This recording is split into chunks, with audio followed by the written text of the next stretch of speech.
This Kuhnke 86.850.0100.07 is a customized PLC system used in a packaging system for a food processing company.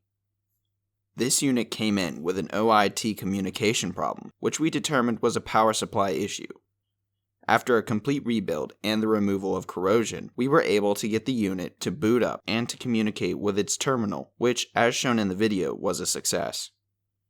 At ERD, we encounter many corrosion issues, which we generally can repair if we are able to get to it before too much damage is done.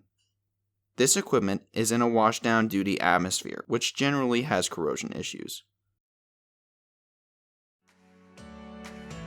Thanks for checking out the video.